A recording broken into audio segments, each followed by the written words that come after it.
It started with one confession nobody could anticipate. Christine Brown, after years of keeping her family intact, whispered a secret that obliterated everything. I can't do this anymore. That line wasn't merely about walking away from marriage, it was the spark that ignited the fall of an empire.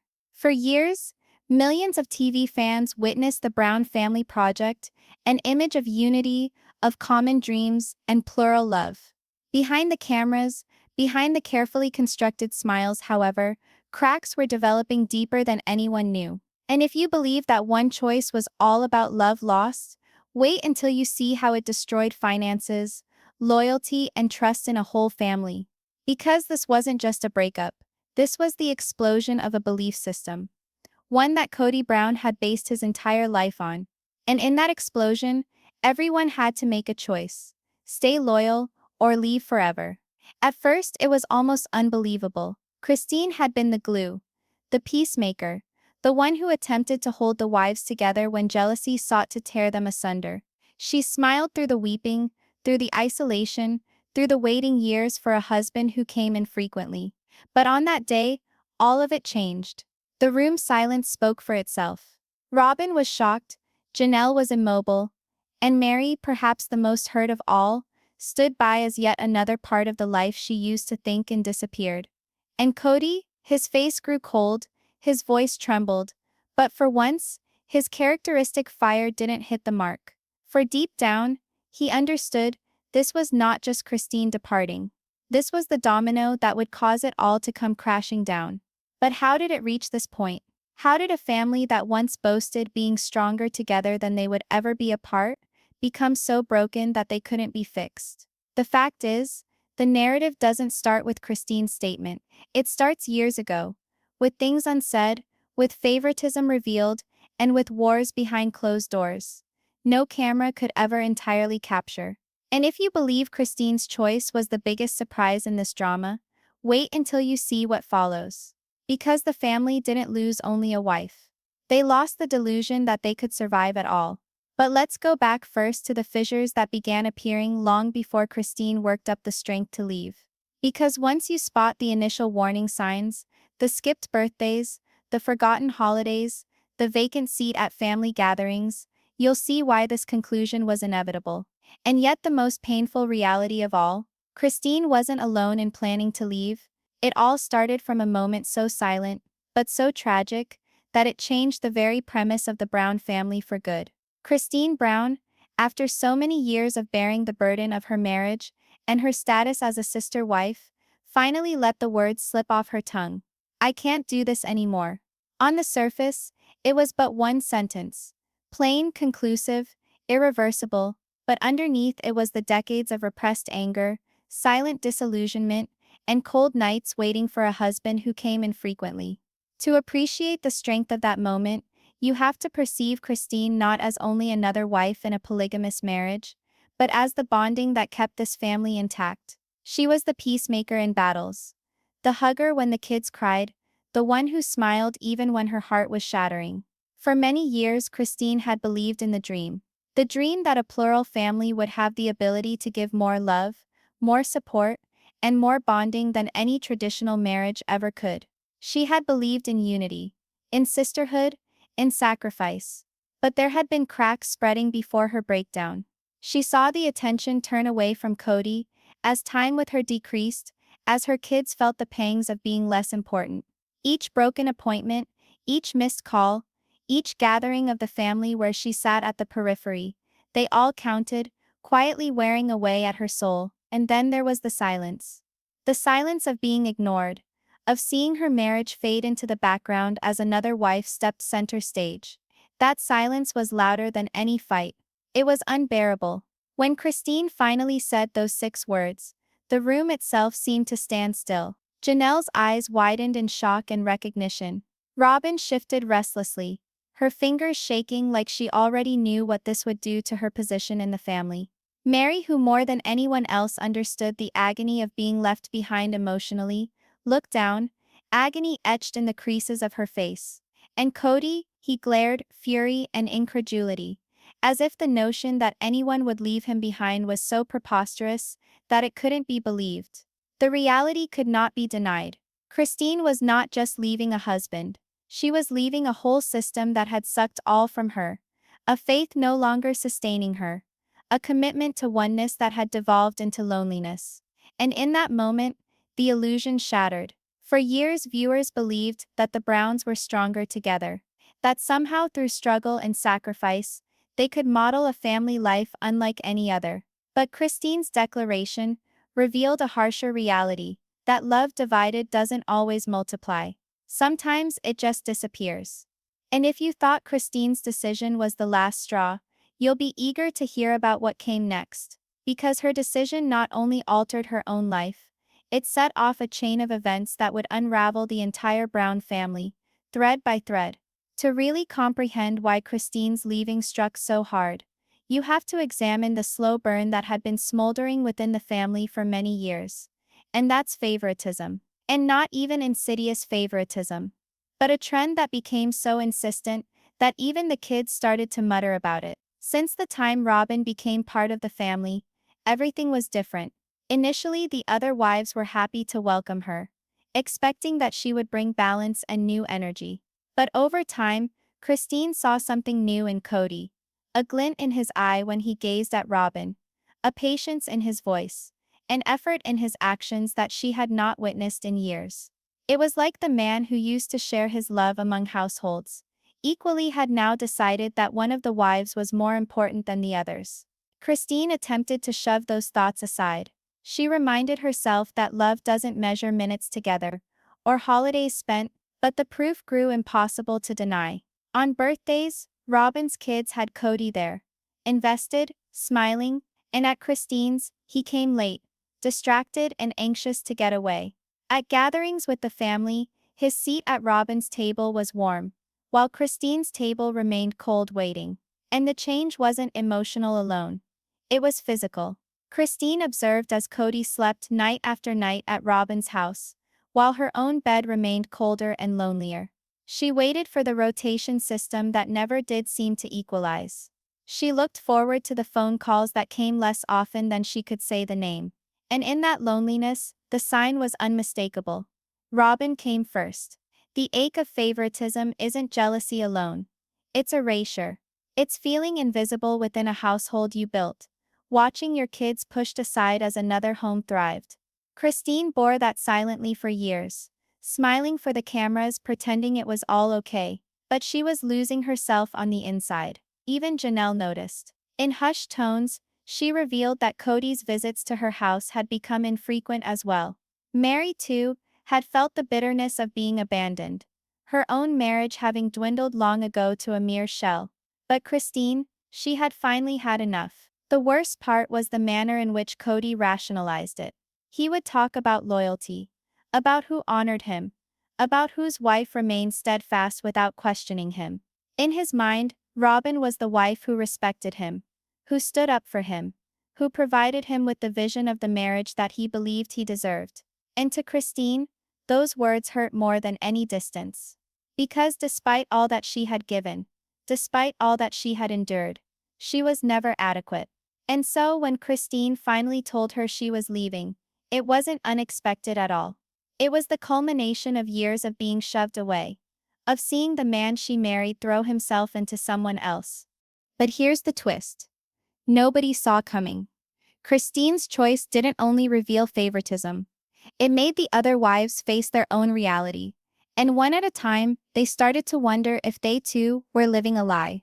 Following Christine's revelation, a heaviness of silence settled over the family. But whereas everyone else attempted to make sense of the shock, Janelle Brown experienced something else rising within her: recognition. It was as if Christine's words had verbalized that which Janelle had been carrying in private for years. For all but a portion of her life in the polygamous marriage, Janelle had been the rock, practical, rational, seldom influenced by the whirlwinds of jealousy or emotion that raged through the family. She worked diligently, budgeted, cared for children, and seldom called attention to herself. To others, she was the pillar of calm. But few people knew that calm came at a price of being unseen. Janelle's union with Kody was never full of passionate romance, But in the early days, it held mutual respect. They constructed together, planned together, envisioned building a family that could share unity. But as time went on, the respect waned. Kody became withdrawn, more enthralled with his relationship with Robyn, less present with Janelle's reality. The lady who was his earlier collaborator in strategy turned into another name in his lengthy list of commitments. Janelle saw the shifts in little, cutting details. The date nights that were canceled, the abbreviated conversations that finished before they had started. The manner in which Kody's energy tended to shine bright in Robyn's living room. And when he stepped into hers, it was doused. And when she mentioned it to him, his responses were curt, condescending, surrounded by accusations that she was not loyal enough, supportive enough, or submissive enough. The truth? Janelle had invested loyalty. She had lost her independence, her career options, her convenience, all for the dream of a family that now bore no resemblance to the family she had envisioned. And as Christine packed her bags and was heading out the door, Janelle saw a reflection of her own unspoken pain. But here's what set Janelle apart. She did not fear independence. She actually had always done best when left to stand alone. As Kody invested his time into Robyn's home, Janelle established a life independent of him. She handled her own money, invested in her own future, and began making decisions that no longer needed Kody's okay. The more space he created, the more freedom she found. And within that freedom, a question rang out: why remain? Initially, she didn't voice it aloud. She smiled on camera, she nodded when Kody insisted on loyalty. But in private, she started plotting. She glanced at her children, at the life she had created nearly by herself, and saw that she no longer required him. Christine's strength sowed the seed, but Janelle's autonomy nourished it. And before long, she would be prepared to walk away as well. But whereas Christine's exit blindsided viewers, Janelle's would hit even more strongly. Because in contrast to Christine, who slipped away to reclaim her joy, Janelle's walking away from Kody would reveal something much more profound: the monetary and psychological disintegration of the family as a whole. While Christine found her strength in leaving, and Janelle began discovering freedom and independence, Meri Brown's story unfolded in a far more haunting way. If Christine's departure was a bold declaration, and Janelle's awakening a quiet revolution, then Meri's journey was a lingering silence, one that spoke louder than any words ever could. From the very beginning, Meri had a special place in Kody's life. She was the first wife, the one who had believed in him when his vision of plural marriage was nothing but an idea. She gave up her own marriage fantasy to enable him to establish something greater, something spiritual, something that she once thought would bring boundless love. For years she wore that pride like a badge. But as the family increased, so did the chasm between her and the man she believed she knew. The breaking point was a gradual thing for Meri. It was an incremental diminishment, a grinding away of herself like waves wearing down stone. Each time Kody drew nearer to another wife, each time she was drowned out by voices raised above hers, each time he looked away from her down a crowded space, she felt herself slipping. But she remained, because leaving did not seem to Meri like a viable possibility. The catfishing scandal only served to further isolate her. What started as a last-ditch effort to feel noticed again became one of the most embarrassing pages in her book. Kody never really forgave her for it, and the other wives held their own silent judgments. From that point on, her status within the family changed. She was no longer the respected first wife. She was the outsider, tolerated but not welcomed. And the worst part of all, Kody had said it out loud. He had acknowledged outright that he no longer envisioned a future with Meri, that he could not picture himself being married to her anymore. The man she had given 2 decades of her life to no longer wanted her, and he didn't sugarcoat it. His words were raw, absolute, penetrating. But Meri remained. She remained during the loneliness, during the rejection, during the empty talk that served to remind her she was an afterthought in Kody's tale. Some labeled it denial. Others labeled it loyalty. But for Meri, remaining was about a sense of identity. If she left, what would remain of the life she had invested so much into? Her isolation was the most heartbreaking of all the wives. As Christine discovered hope through freedom, and Janelle learned to become strong through independence, Meri lived silently, clinging to a connection that no longer was. And in silence, she became the most heart-wrenching pain of all. What it's like to remain when your heart has already left. But as the family fractured further, Meri's endurance wasn't just sad, it was telling. Because her silence raised the question that echoed louder with each passing season: was Kody truly capable of holding on to any of his marriages at all? If Christine was the first to depart, Janelle the reluctant rebel, and Meri the sorrowful shadow, then Robyn Brown became the lightning rod of the whole family drama. She was the fourth wife, the one who came into the mix when the original household already had its own beat, traditions and rules that needed no speaking. And yet, eventually she wasn't merely another addition to the family. She was the focal point of Kody's whole world. From the start, Robyn introduced something new. She was younger, she was charming, and she seemed to offer Kody a sort of validation he no longer obtained from the other wives. Her presence reignited within him something of romance, a flame that Christine, Janelle and Meri felt slipping progressively further away from their own marriages. And that quiet change in energy sowed the first seeds of discord. The other wives picked up on it almost at once. They observed the way Kody relaxed in her presence, the way his voice changed when he was speaking with her, the way his forbearance went deeper in their discussions than in theirs. Not affection but preference. And preference in a polygamous marriage cuts more deeply than betrayal. Because in an arrangement where equality is the promise, favoritism is the clearest crack. But Robyn was more than a wife. She became the gatekeeper of Kody's heart. As time passed, she wasn't just part of family decisions. She was the hub. Her input mattered, her needs tended to come first, and her children with Kody took precedence. Gradually but inexorably, the dynamic shifted until the other wives weren't even really wives anymore. They were satellites revolving around the Robyn, Kody axis. Others perceived Robyn as manipulative, calculating, a woman playing the peacekeeper while secretly securing her own role as the real partner to the marriage. Others simply believed she was more attuned to Kody, that their relationship was authentic in a way that the others had lost with the passage of time. But no matter how you worded it, one thing was certain: her presence signaled the end of the original sister wives' dream. And while Christine walked away, and Janelle gained her independence, and Meri went silent, Robyn was left the sole wife standing. The one Kody fought for, the one he lived for, the one he still saw a future with. A plural marriage founded on equality that had become a monogamous relationship shrouded in the veneer of polygamy. But even this supposed partnership wasn't fracture-free, because becoming the favorite had a price. Robyn was the object of jealousy, the embodiment of broken vows, the face of all that the other wives felt had gone awry. And whether or not it was deserved, she bore it all. The backtalk, the finger-pointing, the blame. But the most chilling reality of all was this. Despite having Robyn with him, Kody still wasn't the husband he once vowed to be. And if he could lose 3 weddings before her eyes, then what prevented history from repeating itself once more? For years, Kody Brown was the self-styled head of his household, the man of vision, energy, and charisma, to keep multiple marriages intact.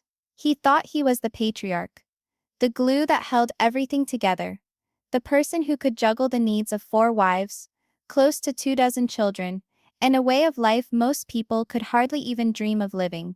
And for a while, he thought he was succeeding. But behind the self-assured grin, and the constant orations concerning family togetherness, was a man increasingly coming apart at the seams, under the burden of his own decisions. Kody loved being in charge, loved controlling his family, like a maestro directing a symphony. But the reality grew increasingly difficult to deny. With the passage of the years, the symphony had ceased to play, and no one was dancing to his direction any longer. His breakdown was most apparent in his rage. Fans saw patience turn to explosions, his tone increasing in bite, his words sharper. He accused Christine of betrayal, blamed Janelle for disloyalty, and relegated Meri to mere memory. The anger that burst from him wasn't just about the wives. It was about the failure of the identity he'd constructed. Without them, without this illusion of unity, who was he really?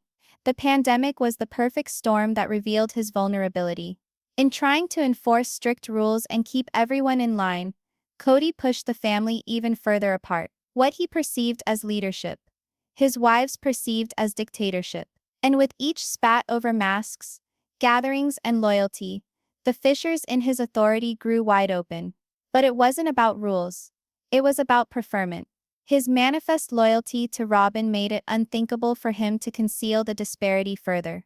When he spent holidays at her place, when he treated her children as his own first, when he screened her from the vilification he threw at the others, the facade of fairness totally collapsed.